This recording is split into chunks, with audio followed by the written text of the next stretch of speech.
سبحان اللہ. وسلم وسلم على سيدنا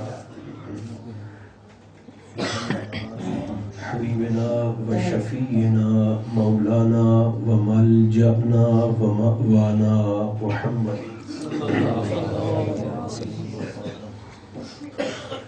رسوله النبي الكريم الأمين المكين الحنين الرؤوف الرحيم وعلى آله الطيبين الطاهرين وعلى صحبه أجمعين أما بعد فأعوذ بالله من الشيطان الرجيم بسم الله الرحمن الرحيم فقد لبثت فيكم عمرا من قبله أفلا تعقلون صدق الله مولانا العظيم.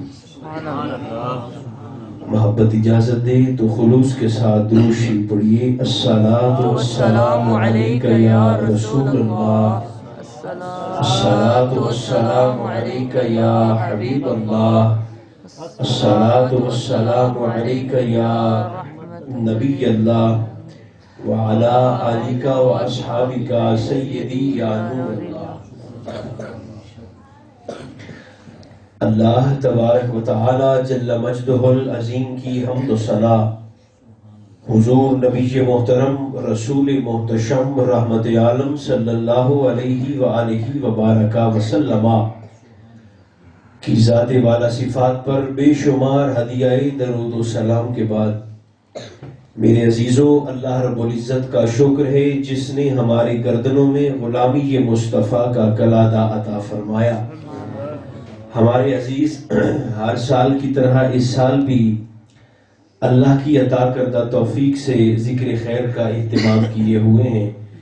میری دعا ہے رب ذوالجلال آج کی رات ہمارا آنا بیٹھنا ذکر خیر کرنا اور سننا اپنی بارگاہ میں قبول فرما کر ہمارے لیے ذریعہ نجات اور توشہ آخرت بنائے. آمین. اہل قریش نے جس وقت سرکار دو عالم علیہ السلام سے حضور کی رسالت اور نبوت کا ثبوت مانگا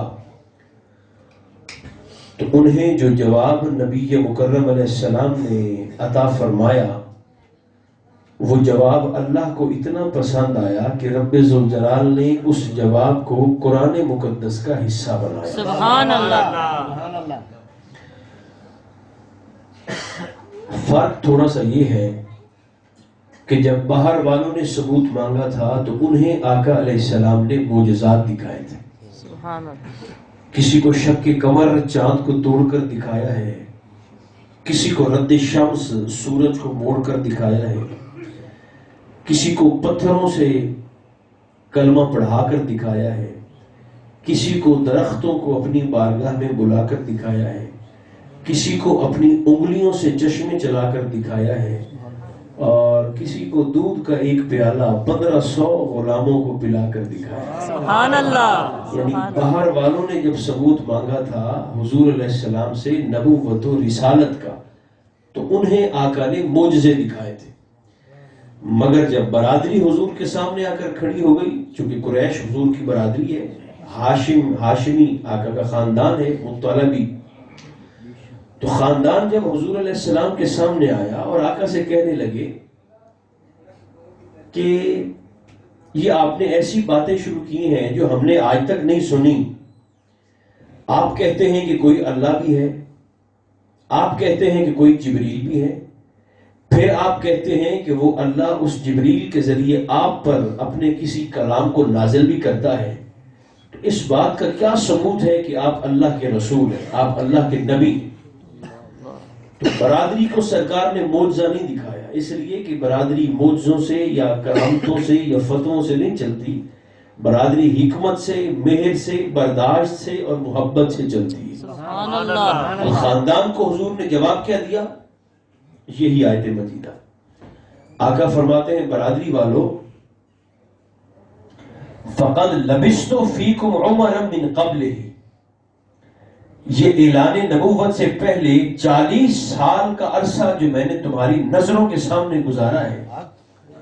فرمایا اس گناہ کے ماحول میں، اس گئے گزرے معاشرے میں، اس تعفن زدہ تاریک اور پست قسم کے معاشرے میں جب باپ جا کر بیٹی کو دفن کر دیتا ہے، بھائی آ کر بہن کی عزت لوٹ لیتا ہے، بیٹا آ کر ماں سے نکاح کر لیتا ہے، شوہر دھکے دے کر بیوی کو خاص دنوں میں گھر سے نکال دیتا ہے۔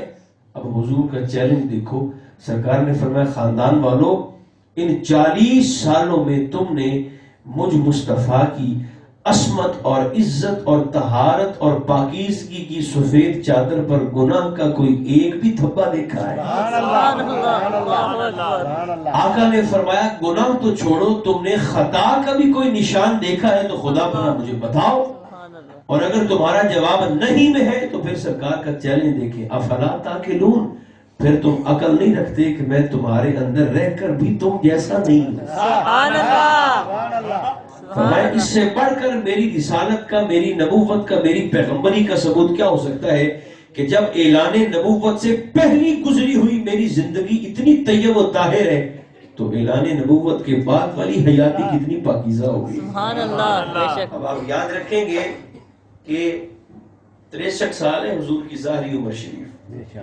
کتنی؟ 63 سال۔ 63 سال۔ آقا علیہ السلام نے اپنی رسالت کے ثبوت کے طور پر سب سے پہلے، یعنی معجزہ دکھانے سے بھی پہلے جس چیز کو اپنے خاندان اور مکہ کے لوگوں کے سامنے پیش کیا ہے وہ آقا کی اس مقدس زندگی کے اعلان نبوت سے پہلے گزارے ہوئے وہی 40 سال۔ سبحان اللہ۔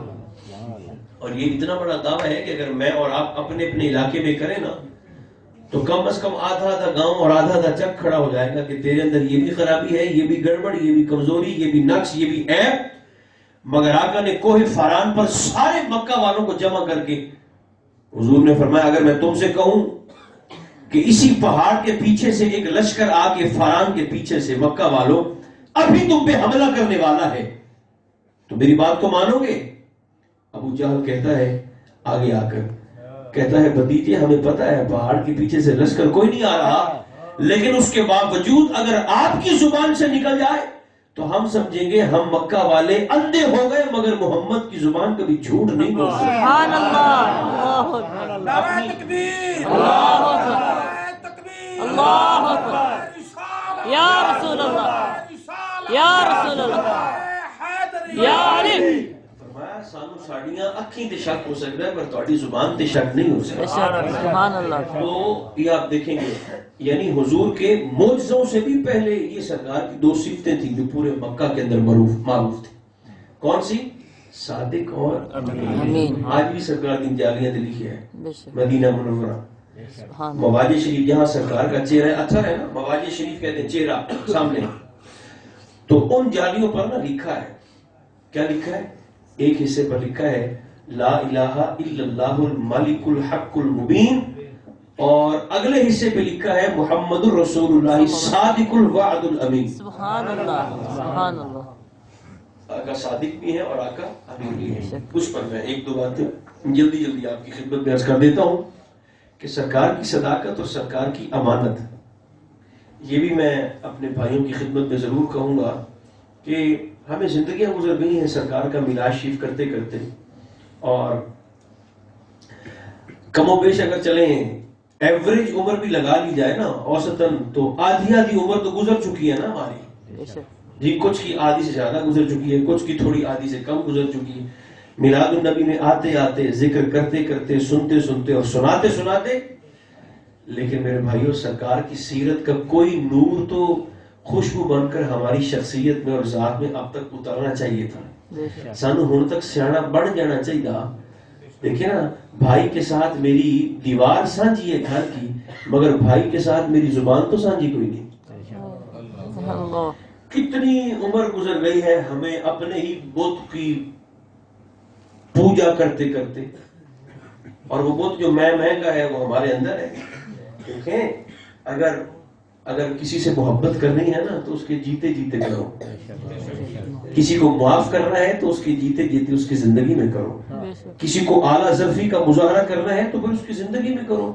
مرنے کے بعد پھر 4 پائیاں ہلا کے پوچھتے ہو کہ ہن تو بولنا ہی نہیں ہے، اب وہ دین تماشا کس کے لیے کرتے ہو؟ ہن بیچارہ کی بولے؟ جب بولنے کا وقت تھا اس وقت تو نوٹے خاں بن کے ادھر دیکھ کے نکل جاتا تو چپ کر کے۔ ایسے نہیں کرے۔ سرکار کی سیرت سے، حضور کی ذکر سے یہ فیض میں اور آپ لیں. مقصد صرف کانوں کا چسکا نہ ہو کہ آئے بیٹھ لیا سن لیا. حضور کے ذکر میں آنا کمال نہیں ہے، اس ذکر کو اپنے ساتھ گھر لے جانا کمال ہے. بے شک. سبحان اللہ.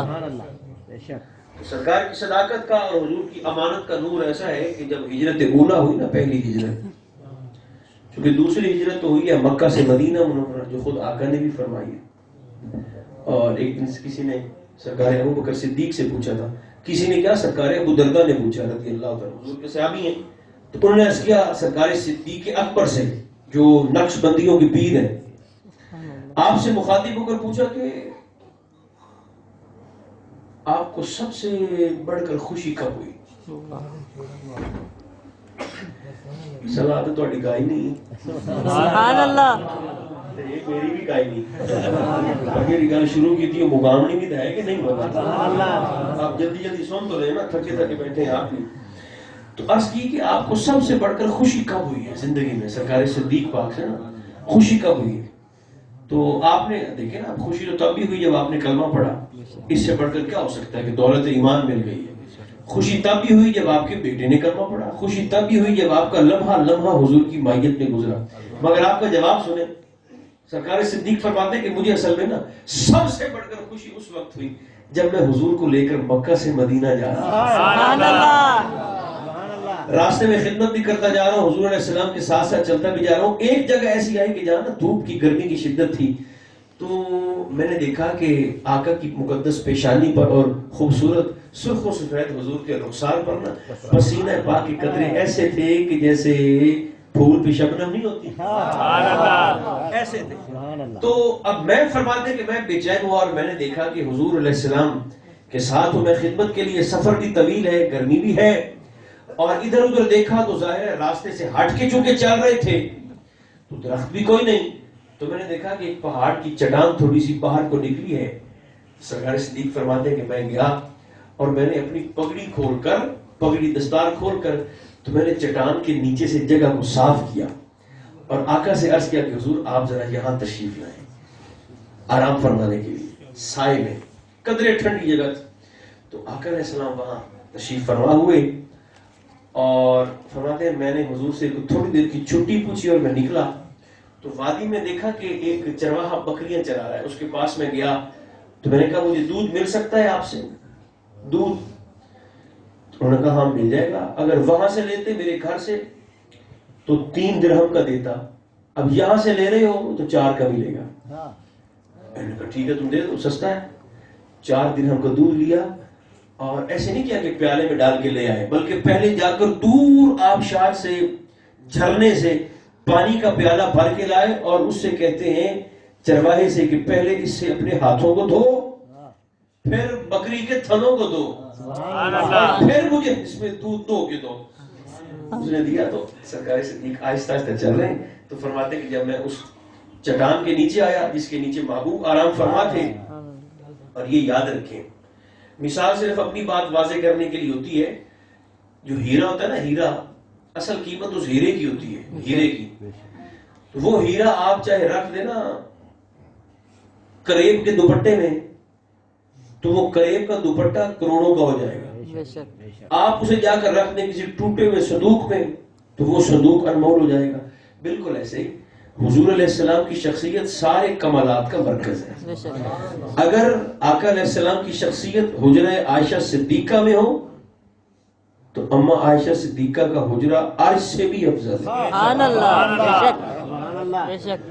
اگر سرکار صدیق کی گودی میں ہو تو آپ کی گودی کی پھر تو کمال ہے، جواب ہی کوئی نہیں. اور اگر یہی سر مصطفیٰ سرکار مقام صحابہ پر سرکار مولا علی شیر خدا کی جھولی میں ہو سبحان اللہ. تو پھر زمین پہ عرش اعظم کے نشان معلوم ہوتے ہیں. علی کی گود میں دونوں جہاں معلوم سبحان اللہ. تو پھر ان کی گودی جیسا پھر کوئی نہیں ہے. فرماتے کہ جب سرکار میں آیا نا دودھ لے کر کہ سرکار کو پیش کروں تو آقا سو چکے تھے، آنکھ لگے سو چکے تھے. تو میری قربت کا احساس پا کر، چونکہ ہماری اور حضور کی نیند میں بھی فرق ہے. ہم سو جاتے ہیں، دل بھی سو گیا، دماغ بھی سو گیا، عقل بھی سو گئی، اعضاء بھی سو گئے، جسم بھی سو گیا. مگر آقا فرماتے ہیں کہ جب میں سوتا ہوں تو صرف میری آنکھیں سوتی ہیں، دل محبوب کی یاد میں جاگتا رہتا ہے۔ سبحان اللہ، اسی لیے تو حضور علیہ السلام رات کو سوتے ہوئے نیند میں کبھی محتلم نہیں ہوئے۔ سبحان اللہ، پوری زندگی حضور علیہ السلام کو خواب میں مردانہ تکلیف نہیں ہوئی، جس کی وجہ سے غسل واجب ہوتا ہے۔ اور اس کی وجہ یہ ہے کہ یہ کیفیت تب پیدا ہوتی ہے جب وجود پر، طبیعت پر نفس کا اور شیطان کا غلبہ ہوتا ہے۔ اور حضور علیہ السلام تو پھر سبحان اللہ، یہاں تو شیطان حضور کے غلاموں کے نزدیک نہیں آتا۔ سرکار فرماتے ہیں ان الشیطان یفر من ذل عمر، فرمایا شیطان عمر کی پرچھائی سے بھی دور بھاگتا ہے۔ سبحان اللہ، بے شک۔ اچھا ایک بات ذہن میں آئی ہے، ایک نا ایران سے کسرا نے نا اپنا ایل جی بھیجا، اپنا سفیر بھیجا مدینہ منورہ سرکار فاروق اعظم کی خدمت میں، اور چونکہ فارسی لباس میں تھا، فارس ایران کا جو لباس تھا، تو پہلی دفعہ مدینہ منورہ آیا اور آ کر لوگوں سے پوچھتا ہے کہ آپ کے یہاں بادشاہ کا گھر کدھر ہے؟ اللہ اللہ تو بندے مجھے بھی بادشاہ کی شان دی۔ اللہ اللہ اللہ اللہ انہوں نے کہا تو پھر عمر کون ہے؟ انہوں نے کہا وہ تو نوکر ہے وہاں، اللہ، سبحان اللہ، وہ تو ہماری خدمت کی ڈیوٹی پر ہے۔ تو بادشاہ کیا ہوتا ہے؟ چونکہ آیا وہاں سے تھا نا، کسی نے بادشاہ نے بھیجا۔ اچھا اس نے کہا، انہوں نے کہا وہ تو خادم ہے، تو بڈھی اماں ٹکری ملی۔ انہوں نے کہا وہ تو نوکر ہے۔ اچھا تو اس نے کہا چلو ٹھیک ہے جو بھی ہے، تو وہ ان کا محل کہاں پر ہے؟ تو اماں پوچھتی ہے محل کس ہے؟ اللہ انہوں نے کہا گھر۔ تو اماں کہتی ہے وہ جو مسجد نبوی کی سیڑھیوں کے ساتھ جو کچی سی جھکی ہے نا، وہ عمر کی ہے۔ سبحان اللہ، اللہ اللہ، سیڑھیوں کے ساتھ مسجد نبوی شریف، چھت کی سیڑھیوں کے ساتھ جو کچا سا مکان ہے نا، وہ عمر کا ہے۔ اچھا ایلچی نے کہا تو مجھے ملیں گے کہاں پر؟ تو اماں نے کہا کہ وہ مسجد نبوی کی صحن کی لپائی کرنی ہے، اور وہ تھوڑی دیر پہلے میں نے دیکھا ہے کہ وہ نا گارا بنا رہے تھے۔ وہاں ہوں گے، جا کے دیکھ لو، یا گارا بنا رہے ہوں گے یا سو رہے ہوں گے۔ تو وہ جب پہنچا نا تو اس نے دیکھا کہ سرکار فاروق اعظم وہ جو مسجد نبوی شریف کی سیڑھی ہے نا، آخری سیڑھی کو تکیہ بنا کے سر کے نیچے رکھ کر نا زمین پہ سو رہے، سبحان اللہ، اللہ، آخری سیڑھی پر سر اتھر ہے اور ایسے استراحت فرما رہے ہیں۔ تو جب وہ پہنچا نا قریب، تو اس نے دیکھا، پہلی دفعہ جناب عمر کو دیکھا، کھڑا ہو گیا، آپ کی آنکھ کھلی، تو چہرے مہرے سے، لباس سے غیر ملکی تھا۔ تو آپ نے فرمایا بھائی کہاں سے آئے ہو؟ انہوں نے کہا جی ایران کے بادشاہ نے بھیجا ہے، آپ کے نام کچھ پیغامات بھی ہیں، آپ کے لیے کچھ تحائف بھی ہیں، آفیشل گفٹس، سرکاری تحائف جو آپ کے لیے لایا ہوں۔ آپ نے اس کا ہاتھ پکڑا اور اسے مسجد نبوی کے صحن میں لے گئے، تے صحن پہ یہ توڑی تے مٹی۔ آپ نے فرمایا تو مجھے اپنے پیغام اور باتیں سناتا رہے تے میں ساتھ ساتھ گارا بناتا رہتا، تاکہ وقت ضائع نہ ہو، نہ تیرا نہ میرا۔ اب ایلچی کھڑا ہو گیا باہر، اور وہ آپ کو پیغامات دے رہا ہے بادشاہ کے، اور آپ نا گارے نو لات پہ دے دے۔ وقت کا خلیفہ ہے، ہم سے کسان ممبر نہیں سنبھالے جاتے، وہ سمجھتے ہیں کہ پتہ نہیں ہم کیا بن گئے ہیں، اور یہ 23 لاکھ 25 لاکھ مربع میل کے حاکم ہیں۔ تو آپ نا ایسے گارا بناتے رہے اور وہ بولتا رہا، آپ سنتے رہے۔ تو بات ہو گئی تو اس نے کہا جی آپ کے لیے کچھ تحائف بھی ہیں۔ تو میں بتاؤ، اس نے پہلی شیشی نکالی جیب سے، اس نے کہا اس وقت روئے زمین پر نا اس خوشبو سے، عطر کی شیشی، اس خوشبو سے قیمتی عطر روئے زمین پر اور کوئی نہیں ہے، یہ ہمارے بادشاہ نے آپ کے لیے بھیجا ہے۔ میں لاؤ، آپ نے بسم اللہ کر کے شیشی کھولی تو ساری خوشبو دی شیشی گارے۔ سبحان اللہ، اس نے کہا اس کی تو ایک ایک بوند لاکھوں ہزاروں کی ہے جس کو لوگ ترستے ہیں، اور آپ نے ساری ایسے گارے میں ڈال دی ہے۔ فرمایا ہاں چونکہ لپائی حضور دی مسجد نے میڑے دی کرنی ہے، سبحان اللہ، وہاں سے خوشبو آئی گی، تو اور کیا ہے۔ وہ جیسے باہر چین پہنچا تھا قالین، بڑی معروف روایت ہے، ایران جب فتح ہوا نا تو باہر چین سے اونٹوں پہ لاد کے بھیجا، اور یہ وہ قالین تھا کہ جو کسرا کے محل میں تھا، اور لوگ اس پہ ایک قدم رکھنے کے لیے ترستے تھے۔ ایسا قالین تھا شاندار، ایرانی قالین آج بھی مشہور ہے۔ تو وہ جب فتح ہوا نا تو لوگوں نے ایسے حضور کے صحابہ نے لپیٹ کر بھیجا اونٹوں پہ لاد لاد کے مدینہ منورہ۔ تو جب آپ کی کابینہ بیٹھی تو فیصلہ ہوا بھی قالین کا کیا کریں؟ کسی نے کہا مسجد نبوی شریف میں ڈال دیتے ہیں۔ تو جناب عمر فرماتے ہیں یہ اس قابل ہے کہ حضور کی مسجد میں ڈالا جائے؟ اللہ اکبر. جس پہ بیٹھنے کے لیے لوگ ترستے تھے. تو فرمایا نہیں یہ تجویز رد ہے. ایک نے کہا جلا دیتے ہیں. فرمایا نہیں مال کا ضیاع ہے, مال غنیمت ہے, اس کا ضیاع نہیں کرنا. حضور تو پھر کیا کریں؟ آپ نے فرمایا وہ پیچھے جہاں لوگ جوتے اتار کر مسجد میں آتے ہیں نا, اس قالین جوتیاں لی جاتے پہنچو. سبحان اللہ. لوگ جوتے اتارے اور اس قالین سے پاؤں صاف کر کے پھر رسول اللہ کی مسجد میں خوشبو ڈال دی. تو ایک آپ نے کہا اور بھی کچھ ہے؟ اس نے کہا جی ایک اور شیشی نکالی. اس میں کیا ہے؟ اس نے کہا یہ خطرناک ترین زہر ہے. چونکہ بادشاہ دشمن سے ہے, سجن بھی سے ہے, تو آپ کے جو مخالف ہے نا, اس کا ایک قطرہ بیسیوں کو مارنے کے لیے کافی ہے.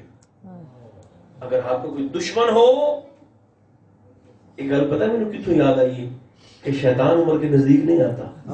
سبحان اللہ. تو اس نے کہا یہ اس کا ایک قطرہ نا, یہ ایسا زہر قاتل ہے, اس کا ایک قطرہ کافی ہے مارنے کے لیے, بیسیوں لوگوں کو ختم کر دے گا. اگر آپ کے کوئی مخالف ہو تو یہ بادشاہ نے خاص طور پر آپ کے لیے بھیجا. تو آپ نے کہا اچھا تو یہ خطرناک دشمن کے لیے ہے. اس نے کہا جی. آپ نے شیشی کھولی تو ساری پی گئی. اللہ اکبر. سبحان اللہ. پی گئے. سبحان اللہ. اور اس کے پیروں کے نیچے سے زمین نکلی. اس نے کہا یہ کیا کر دیا آپ نے؟ آپ نے فرمایا تو نے خود تو کہا ہے کہ دشمن کے لیے, دشمن کو مارنے کے لیے. فرمایا ایک بے ایمان اندر بیٹھا ہے, وہ میرے قابو نہیں آ رہا. اللہ اللہ اللہ اللہ. سبحان اللہ. ہم چلے ایسے نوٹے خامن کے ستاروں پہ کمندے ڈالنے کے لیے, پہلے اپنے پیر تو پکے کرو نا, پہلے آپ کی تربیت تو کریے نا, اپنے رویے تو پہلے ہم ٹھیک کریں, اس کے بعد پھر ہم سارے جہان کی بات کریں گے. پھر ہم کہتے ہیں کہ زمانہ پھیڑا ہے, تو ہم کہاں کوئی مریخ سے مارس سے آئے ہیں, ہم بھی تو زمانے میں ہی ہیں نا. تو خود کو ٹھیک کریں تاکہ سرکار کی سیرت کا کوئی ہدایت کا نور ہماری طبیعتوں میں اترے اور اس خوشبو سے پھر مہک دوسروں تک پھیلے. تو سرکار دو عالم علیہ السلام کبھی محتلم نہیں ہوئے. خیر سرکار کی صداقت پر یہ بات عرض کرنے لگا ہوں کہ جب ہجرت اولا ہوئی نا, پہلی ہجرت, تو تھوڑے سے صحابہ تھے, تھوڑی سی صحابیات تھی. تو سرکار نے فرمایا تم سارے مکہ کو چھوڑ کے حبشہ چلے جاؤ. نجاشی شریف آدمی ہے, تمہیں پناہ دے دے گا اپنے ملک میں. جب صحابہ پہنچے نا نجاشی کے دربار میں, تو اس نے کہا کہاں سے آئے ہو؟ انہوں نے کہا مکہ سے. کیسے آئے ہو؟ انہوں نے کہا پناہ چاہیے. تو نجاشی نے کہا کہ اس وقت میرے ملک میں کوئی عرب تاجر ہے تو اسے بلاؤ تاکہ میں تصدیق تو کروں نا یہ ہے کون, کہاں سے آئے ہیں, کس نیت سے میرے ملک میں آئے ہیں. ابو سفیان ابھی کلمہ نہیں پڑا, وہیں پر بلایا گیا. نجاشی ہے, ایک طرف ابو سفیان, ایک طرف صحابہ اور صحابیات. سنتے بیٹھے ہو؟ سبحان اللہ. تو نجاشی نے نا سوال کیا ابو سفیان سے, آپ انہیں جانتے ہیں؟ اچھا. تو وہ کہتے ہیں کہ مجھے تو دشمنی کا موقع ملا, میں نے تو ٹکا کے مخالفت کی, کھول کے میں نے دشمنی نبھائی, اور میں نے کہا کہ ہاں جی میں سارے نو جاننا, کوئی میرا گوانڈی ہے, کوئی پڑوس دا ہے, کوئی شہر دا ہے, کوئی علاقے دا, کوئی برادری دا. جعفر تیار بھی وہیں پر کھڑے ہیں. اور یہ سارے کے سارے نا اس میرے بھتیجے کے ماننے والے ہیں جس نے آتے ہی پورے مکے کے گھر گھر میں فساد ڈال دیا. سرکار کے متعلق ہے, بھائی بھائی کی نہیں سنتا, بیٹا باپ کی نہیں سنتا, برادری برادری کے مخالف ہے. پورے مکہ میں عجیب سا ماحول بنا ہوا ہے, اور یہ سارے کے سارے اس کے ماننے والے. نجاشی پوچھتا گیا, ابو سفیان مخالفت کی رو میں بیٹھے کے جواب دیتے ہیں. یہ ساری گلا نجاشی پوچھ رہی ہیں نا, تو اس نے آخری سوال کیا, آپ کے بھتیجے نے کبھی جھوٹ بھی بولا ہے؟ اللہ اکبر. سبحان اللہ. ابن اسحاق نے لکھا ہے یہ ساری کیفیت کو. تو ابو سفیان کہنے لگے ایک دفعہ میرے اندر سے آواز آئی کہ تم کہہ دو کہ ہاں جی جھوٹ بھی بول رکھے ہیں, چونکہ مخالفت جو کر رہے تھے. لیکن پھر سوچا کہ سامنے بادشاہ ہے, اور اگر بادشاہ نے اسی بات کی تصدیق کر لی تو میں تو سرداروں کے جھوٹا ہو جاؤں گا. اب وہ جملہ سنیے, الفضل ما شاہدت بالاعداء, فضیلت ہے ہی وہی جسے دشمن بھی تسلیم کرے, دشمن کی زبان سے بھی نکلے. سبحان اللہ. کہ کیا بات ہے. تو نجاشی نے پوچھا کہ آپ کے بھتیجے نے کبھی کوئی خلاف واقعہ بھی بات کی ہے, کبھی کوئی غلط بیانی خدا بنا, کبھی جھوٹ بھی بولا؟ تو ابو سفیان کہنے لگے پیدائش سے لے کر نا آج اس وقت تک جب میرے بھتیجے کی کن پٹیوں میں سفید بال آ گئے ہیں, میں نے لمحہ لمحہ ان کی زندگی کا دیکھا ہے, لیکن میں یہ بات تسلیم کرنے پر مجبور ہوں کہ جب بھی ان کی زبان کھلی ہے سوائے حق کے محمد کی زبان سے کبھی کچھ نکلا ہی نہیں. سبحان اللہ جھوٹ میں نے بھی آج تک ان کی زبان سے نہیں سنا. سبحان اللہ غلط بیانی خدا بنا میں نے بھی نہیں سنی. تو نجاشی اپنی مسند سے اٹھ کے کھڑا ہوا اور اپنے نشست کو برخاست کرنے کے انداز میں کہنے لگا, لوگوں, جو شخص مخلوق سے جھوٹ نہیں بولتا وہ خالق کے معاملے میں بھی سچا ہوگا, کبھی جھوٹ بولنے والا نہیں ہوگا. سبحان اللہ. یہ کہہ کر تو اس نے کہا کہ میں ان سارے صحابہ کو, صحابیات کو, بیویوں کو, حضرات کو, خواتین کو اپنے ملک میں رہنے کی پناہ اور اجازت دیتا ہوں. سبحان اللہ. تو یہ مگر مصیبت ہے بھی سانو آج سچ بولنا نیکی لگتا ہی نہیں. ہمیں چھوٹی سی بات لگتی ہے کہ سچ بولنا بڑا کوئی کام ہے نہیں. یہ حضور فرماتے ہیں کہ قیامت کے دن انسان کو جہنم میں دھکا دینے والی سب سے بڑی چیز انسان کی زبان ہوگی. صحیح استعمال ہے تو ٹھیک ہے, اگر استعمال نہیں ہے تو ایک بندے کو بخار تھا, ٹائیفائڈ مور کا, سال سے علاج کروا رہا تھا, اتر نہیں رہا تھا بخار اس کا. بس آخری بات قبول فرمائے, بخار اس کا اتر نہیں رہا تھا. زبان پہ تاثیر دیکھیں. وہ حضور بابا جی فرید الدین مسعود گنج شکر رضی اللہ عنہ آپ کی بارگاہ میں جا کر پاک پتن شریف بیٹھ گیا اور کہنے لگا, بابا جی دعا کریں, بخار ہے تو میں ٹھیک نہیں ہو رہا, اللہ مجھے شفا دے. آپ نے بیٹھے بیٹھے پڑھا بسم اللہ الرحمن الرحیم, قل هو اللہ احد اللہ الصمد لم یلد ولم یولد ولم یکن لہ کفوا احد, پھونک مار دی. بیٹھے بیٹھے اس کا 4 سال کا بخار اتر گیا. سبحان اللہ. اچھا شفا ہوئی نا, خیر ہوئی, تو اندر چور آ گیا. یہاں صوفیاء فرماتے ہیں اگر تم اپنی خوشی سے اللہ کی راہ میں نہیں نہ آؤ گے تو وہ تمہیں دکھ دے کر بھی بلا لے گا. سبحان اللہ. چونکہ اسے تو پیار ہے اپنے بندوں سے, اور ماؤں سے بڑھ کے پیار کرتا ہے, تو اللہ کو اچھا لگتا ہے کہ میرا بندہ میری بارگاہ میں آئے. اللہ ہمیں توفیق عطا فرمائے. آمین. تو اندر چور آیا, اور چور پتہ کیا آیا, چور یہ آیا کہ لو بھی میں نے تو ٹائیفائڈ کا نسخہ لب گیا کلو اللہ کی صورت میں.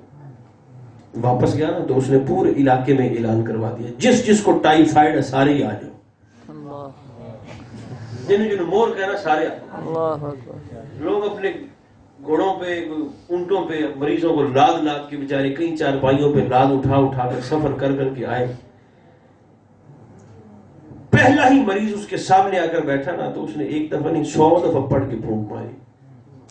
اللہ اکبر. تاثیر ہی کوئی نہیں, کوئی رزلٹ یعنی نتیجہ ہی کوئی نہیں. جب پہلے مریض کو ہی فرق نہیں پڑا تو پھر باقیوں نے لگائی اس کو پھینٹی. اللہ اکبر. تو فراڈی ہے, اتنی دور سے اب دھکے کھا کے آئے ہیں مریضوں کو لے کرتے, کوئی خیر ہی کوئی نہیں. مار کھانے کے بعد نا واپس پہنچا پاک پتن شریف سبحان اللہ. بابا جی کی بارگاہ میں, اور جا کر کہتا ہے کہ بابا جی یہ قل اللہ کو 2 صورتیں ہیں, آپ نے کوئی پڑھی میں نے کوئی پڑھی. آپ نے فرمایا نہیں ایک ہی ہے. تو کہنے لگا کہ آپ نے ایک دفعہ پڑھ کے پھونک ماری ہے تو خیر ہو گئی ہے, تو میں 100 بار ہی پڑھی ہے, جتیاں بکریاں تھی, شفا بھی کوئی نہیں.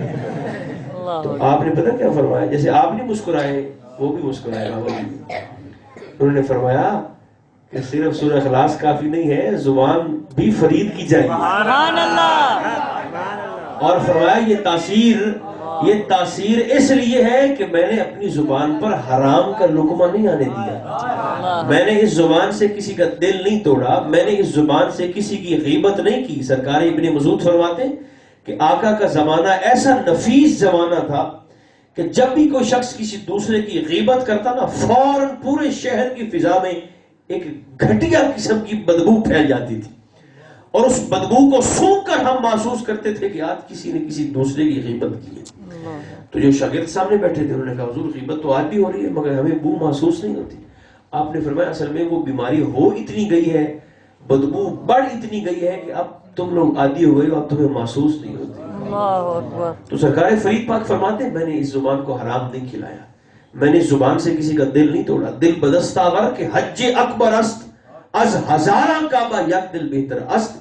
فرمایا کسی بندہ مومن کے دل کو خوش کر دینا وہاں جانے کی حاجت بھی نہیں ہے. اللہ گھر بیٹھے 71 میں 73 میں حاصل پور میں گھر بیٹھے اللہ مقبول حج اکبر کا ثواب عطا فرما دیتا. سبحان اللہ. وہ اس لیے کہ کہ از ہزاراں کعبہ، ایک آدھا نہیں، ہزاراں کعبہ یک دل بہتر است، ہزار کعبوں سے بندہ مومن کا ایک دل بہتر ہے۔ وہ اس لیے کہ اللہ کعبے کے کوٹھے میں تو نہیں رہتا، لیکن بندہ مومن کے ٹوٹے ہوئے دل میں ضرور ہے۔ سبحان اللہ۔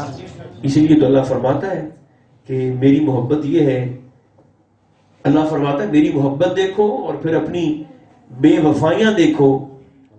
مولا کیا ہوا؟ فرمایا جنت تمہارا گھر تھا اور تمہارا دل میرا گھر تھا۔ اللہ فرماتا ہے جنت تمہارا گھر تھا اور تمہارا دل میرا گھر تھا۔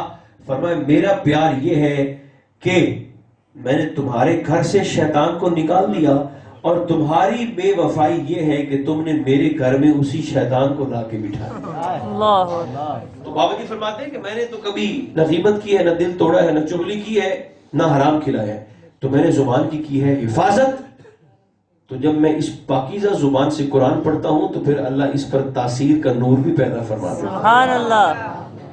اس لیے اخلاص بڑا ضروری ہے۔